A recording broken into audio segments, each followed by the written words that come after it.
Fahim from Sweden asked earlier about al-istikhara and dreams. He said, how do you know that this dream is some sort of guidance from Allah subhanahu wa ta'ala to do or not to do? Again and again and again.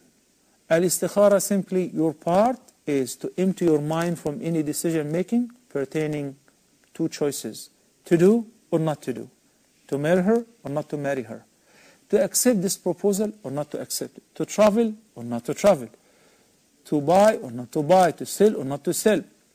Serious matters. So after you pray the 2 rak'ahs and you make this dua and you consult Allah subhanahu wa ta'ala by His power, infinite power and infinite knowledge, you say, إن كنت تعلم أن هذا الأمر خيرا لي في ديني ومعاشي وعاجل أمري وآجله فاقدره لي ويسره لي. Okay, I want you to pay attention to this phrase, which is narrated in the sound hadith by Jabir ibn Abdullah, may Allah be pleased with him and his father. If you know in your eternal knowledge and by your infinite power that this choice is good for me pertaining dunya and hereafter, then make it easy for me, facilitate it for me, direct me towards that decision. And if you know the opposite, this is really terrible for me and it's evil, it's a bad choice, then اصرفه عني واصرفني عنه. If we comprehend these 2 sentences, we will answer all the questions pertaining istikhara. Then if you know that this choice is bad for me, then take it away from me and take me away from it. Divert my heart from it. Make me not love it anymore. I was dying to buy a house a few weeks ago, but simply I prayed istikhara. Then when things didn't work out, even though everything was going very smoothly, so when things didn't go as I wished, wallahi, when I made a phone call and it didn't work out on the last step, I went for sujood right away. Why? Because Allah chose for me what's best. I don't know much. I actually don't know anything. Wallahu ya'lam wa antum la ta'lamun. So I say, Ya Allah, choose for me. This is the istikhara. You may see a dream, but it is not necessarily required.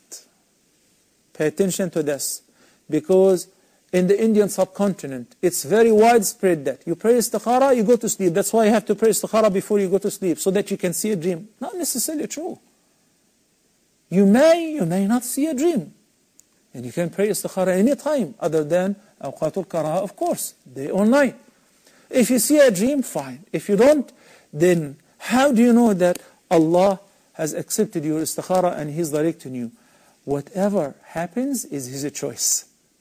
You want to buy the car and say, they jack the price. Oh, I'm sorry, I can't afford to pay a few more thousands. Qaddar Allah, I'm not buying it. This setup is all done by Allah subhanahu wa ta'ala. He diverted you away from it. Sometimes you're dying to marry this girl and you think that you cannot live without her. And the girl believes that if I don't marry him, I'm going to take my life.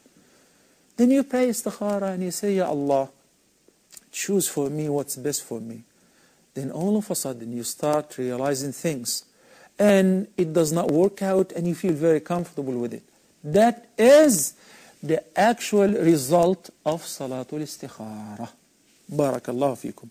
يا أيها الذين آمنوا أطيعوا الله وأطيعوا الرسول وأولي الأمر منكم